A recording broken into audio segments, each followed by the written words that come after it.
Welcome back to another exciting episode of Cyber Defense TV. I'm your host, Gary Malevsky, and the publisher of Cyber Defense Magazine. Sitting in my hot seat today, all the way from the West Coast, is Guy Roosevelt. He is the Chief Marketing Officer of Sangfor, which is Sangfor. Guy, welcome back to the Cyber Defense TV hot seat. Hi, Gary. Thank you for having me.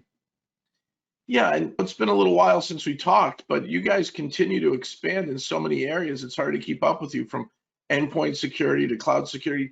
Tell me what you're doing, how you do it, and how you deploy your solutions. We are one of the largest technology companies in China. And so we have a very huge customer base over there. So most of our products are battle tested, they're tried and true over there. And then the ones we think are the most applicable, we want to bring to the international marketplace, which because of everything. So we have some very interesting technologies that you don't see use cases for here, which are very common in China. And because we don't see them here, it makes them more interesting when we bring these products out. What do you mean by different use cases that you only see on the other side of the Great Wall?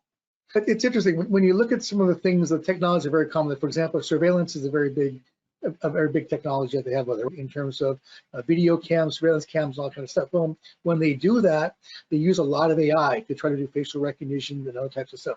So they've been able to commercialize that technology and be able to do some really cool stuff. So imagine going to the grocery store right now, and you go, and we have to go and scan the barcodes, everything you want to buy, right? Let's go buy the little barcode scan. Imagine now you can do facial recognition of all the products that you buy as you go sliding on the conveyor belt. So because we can have AI algorithms that can do facial recognition, we can do object recognition. So by looking at the object as it goes by, we can identify what the food actually is, by its packaging, by its shape, whatever it is, be able to identify it, price it for you, and be able to do that without actually having to touch it or scan it manually. It's really cool. That's different than the technology we're used to here in America. It is. So the same kind of thing from a security perspective, there's a lot of security use cases that we don't necessarily have because they think more centralized. But because they think more centralized, they do a lot of things that we hadn't thought about before, since we tend to be more decentralized or more spread out. So by taking some of the use cases and bringing out here, we've seen a lot of improvements, not just in AI technology, but in threat hunting, in terms of dealing with advanced persistent threats, because the way they've had to deal with this stuff back in domestic China. So I think we have some really cool technologies here that no one else has really seen before. Guy, are you selling hardware appliances? Are you selling software? Is it spin up a VM in the cloud? Do you have your own cloud front end for some of these tools? How are you technically deploying your cybersecurity solutions? It's all of the above. We have hardware appliances, we have virtual appliances, we have in the public and the private cloud, we have our own SASE infrastructure that we're bringing to market in the next couple of months. We're in beta testing right now. We do a whole bunch of different kinds of things. We have our own hyperconverged infrastructure cloud also for doing things. So we do virtual desktop, we do virtual servers, we do a whole bunch of different things to be able to provide the user the right kind of solution based upon their infrastructure requirements. And we're seeing a lot of people moving because of the COVID from last year. There's been a huge increase or acceleration in the digital transformation. People had a 5-year plan, and they basically had to implement it overnight. And that has actually been very successful for us because we've seen a big transition from things like hardware-based firewall, hardware-based SD-WAN, to moving more into the cloud, moving more to our HCI infrastructure, so that we can now see people that are deploying servers in the cloud, virtual desktop environments to be able to secure data so that we can produce data loss and reduce O&M and increase productivity. Guy, you're talking about the post-COVID era.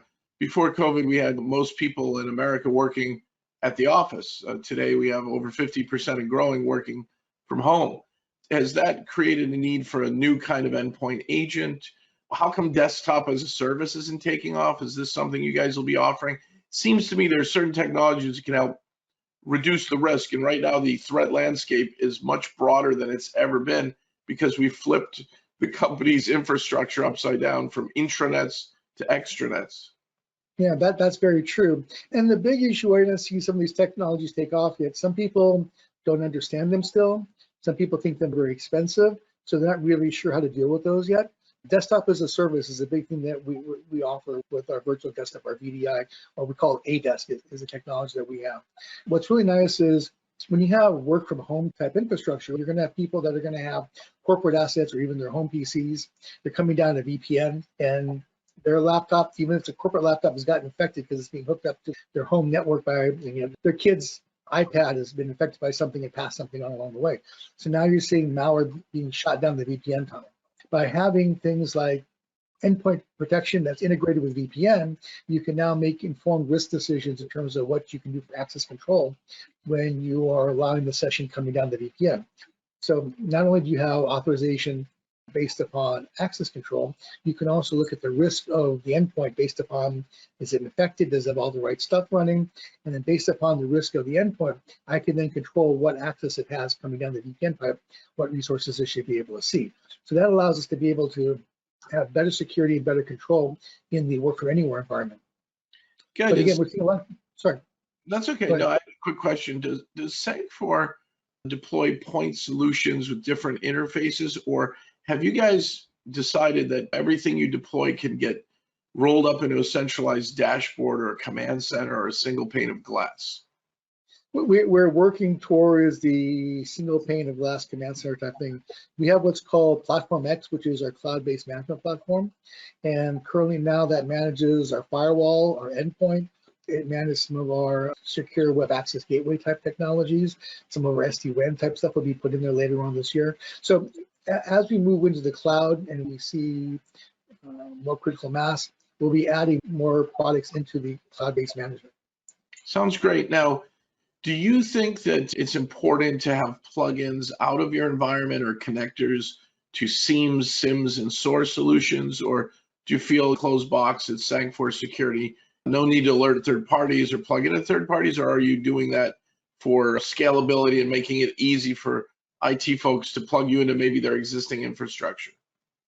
A third-party integration, API support, that's a must anywhere you go, because every customer is different. Every customer has a different infrastructure. They've got different products, and I can't force them to buy all my stuff. That's never going to happen. That's, even the major players can't do that. So you have to recognize that I have to be able to play nice with everybody else's products out there. So if we could integrate together using APIs, for example, or being able to, consume and process log information from other devices to be able to do better threat hunting, better correlation analysis, that's the way to go. And Sangfor is a big believer in doing that with our XTDR framework. That sounds great. I'm hearing sticks and different frameworks and traps and logs. There's ways to ingest and custom APIs, and everybody's opened up their box to each other. So I think it's good to be able to centralize where possible to reduce the noise for the IT staff and give them one place to go if they can, handle that. Yes, we completely agree with that. So do you have small solutions? For example, could Xi Jinping have a little Sangfor firewall in his home office at his house? And if so, is that something I could afford to buy? Because I bet it's pretty secure. Sure, we go anywhere from small businesses all the way up to large enterprise, and our products scale based upon customer requirements. The majority of our customer base historically has been in Asia Pacific. So a lot of those organizations don't have the same kind of money as Western organizations do. So we've had to make sure that we can provide products at any reasonable price point to be able to handle even the smallest businesses, mom and pop type shops, as well as going up to large tier 1, tier 2 telcos. Does that mean that some of your stuff is distributed in retail channels like Staples or something, or an online Newegg or other third-party deployments, or is it direct and you've partnered with Alibaba and Amazon? Like, how does an SMB to a mid-market get your solutions? In our customer base, most of our SMBs actually deal with reseller partners that are local to them. And Sangfor is very committed to working with local channel partners. That's one of the things that we do is Sangfor has an office in every country that we work with. And that office is full service with pre-sales, post-sales, support, and channel management. So we work with existing partners in the area to be able to help them reach out to their customers. We don't want to go to big box type stuff because it's too impersonal, right? We believe that the partner should be able to provide value add, be able to provide services and support that and build a relationship they want with their customers, and then being able to support that using Sangfor products. Do you think that MSSPs are going to end up being competitors, becoming cloud-based cybersecurity companies themselves, or will MSSPs continue in many cases to need your products to ride their services on? It's interesting you say that because we're seeing a large increase in partners, as we talked about, wanting to become local MSSPs. So they're building their own MSSP services, and they need to have an infrastructure to do that. So they go out and try to find best of breed products, and in many cases, they found that Sangfor are the best products to use to help build their MSSP infrastructure.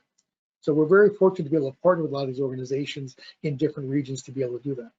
That's great. Guy, do you have any wireless routers or home wireless routers or wireless router firewalls that can fit in a 1 to 10 IP environment, or is that too small for Sangfor?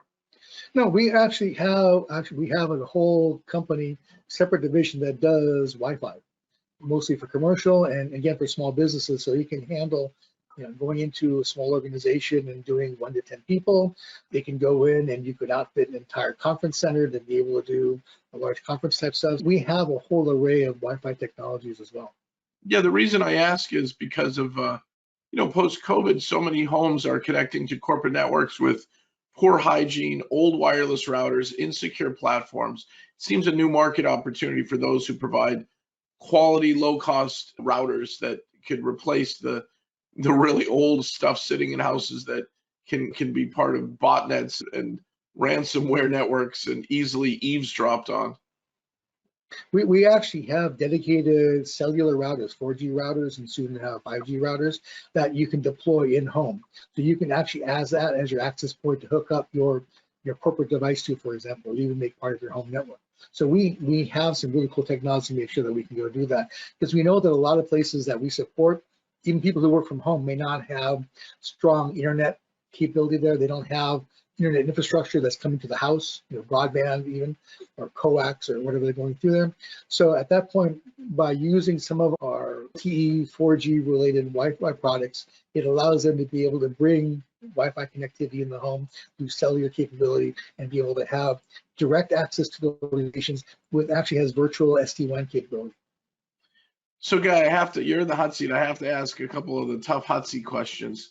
And you probably get this all the time. Are you able to sell any products to the US government or the UK or other governments that have some concerns in their relationships lately with the Chinese government? We'll tell you honestly that we have made a conscious decision to not come to the US market for the last several years for obvious reasons. Now we're seeing a change in political climate, so we may see that it may be more advantageous for us to come into the United States market. But on the other hand, we've been very, very successful in Asia Pacific. We're making inroads into EMEA. We have offices and customers in Italy. We have customers in the Middle East. We're expanding very nicely in those areas over there. We're expanding into Latin America even. So as much as we would like to come into the United States, we think right now it might be best for us to wait just a little while longer before we come back into this market. There's still another world out there that we can still go out and sell to. But if I want that home wireless router, can I get it in the US? If you want, we can make it available in the US. We actually have, we do have a US office here that we do for R&D. We do have local partners that we can work with. So we do make our products available here in the United States. It's just not something that we actively push at this point in time. Understood. And are you guys publicly traded? Are you on a stock market in the US or China or where? Like, because I know you're a big company. We are on the Chinese stock market. We are, for the numbers, we were like 117 or something on there. So we were actually, our valuation is pretty high up in the Chinese stock market. So in our space, we tend to be like number 1, 2, or 3 in the secured infrastructure market. Our biggest competitor would probably be like Huawei. That's amazing. That's amazing. Great work. Is there anything else that you want to share with our viewers and listeners that we may have missed? One of the things that we really want to stress is, as I talked about the use cases that we have coming from the domestic Chinese market. And one of the big things that was very big in the domestic market is integration. So you see a lot of talk now about XDR, right, which is integrating usually firewall endpoint together and doing some stuff. Sangfor has been doing that for a lot of years already. We didn't know it was called XDR until XDR came out and said, oh, we call it XDR. If you look, we're the only company that has a next generation firewall with built-in web application firewall, and student have deception technology built into it, and also has ability to directly control endpoint technology. So you have a closed loop between identifying malware threats, endpoint side, and at the network side, and be able to respond directly to them. That is a really cool functionality we have that no one else can do, to be able to improve the ability to respond against things like ransomware and other kinds of advanced system threats we're seeing coming down the line in the future. Now, did I hear you say you've added deception technology to your next-gen firewall? We have deception technology that we are using in domestic China right now. It's been very successful, and we're probably bringing it out to the international market sometime towards the end of this year. Like a Hent.org or an Ativo or an Acalvo kind of feature? And it's actually built into the next generation firewall. So someone hacks in and they think they've broken into a corporate network, but they're wasting their cycles in your firewall? And the firewall then will read that. The firewall can then redirect them to either local honeypots within the firewall technology, or can actually redirect them to the cloud for some more advanced, more sophisticated honeypot technology and analysis for threat hunting. That is great work. I've always thought firewalls should not just, defend, but go on the offense and keep the bad guys busy so you can get back to work. Let them, waste their cycles and end up not stealing anything, buying you time to detect, to understand them, maybe even understand the indicators of compromise, get one step ahead of the next threat, and you're doing that. That's great. Sangfor is an innovator. It's pretty exciting. So I said we have some very exciting, interesting use cases, and we can't wait to bring them out to the international marketplace. Guy Roosevelt, Chief Marketing Officer at Sangfor, really great hot seat. Enjoyed seeing you again. Hope we can do it again soon. I'm looking forward to seeing you in person again. Thank you. And then, folks, come back next time for another exciting episode of Cyber Defense TV. Thank you all.